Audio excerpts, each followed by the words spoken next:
हे पहा, आज पौर्णिमा आहे म्हणून आज आपण हा प्रसाद बनवित आहोत. हे वाटीभर आपण रवा घेतलेला आहे, वाटीभर तूप घेतलं आहे, वाटीभर आपल्याला साखर घ्यायची,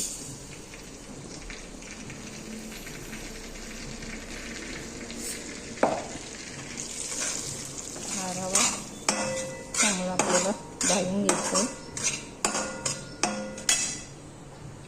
हे आपण दूध इकडं गरम करायला ठेवलं. आपण आज सत्यनारायणचा प्रसाद बनवत आहोत. हा रवा आपल्याला चांगला लाल होईस्तोवर भाजून घ्यायचा.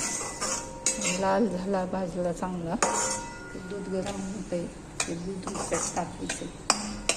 दूध टाकलं ते चांगलं परतून घ्यायचं. मग आपल्याला साखर, विलायची, काजू, बदाम, किसमिस काय असेल ते तुम्ही त्याच्यात टाकू शकता.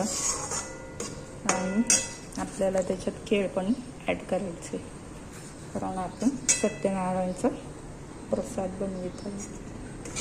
सत्यनारायणच्या प्रसादाला केळ हे केळाचं खूप महत्त्व आहे आणि आपल्याला केळ त्याच्यात टाकायचे. हे आपण रवा भाजतो.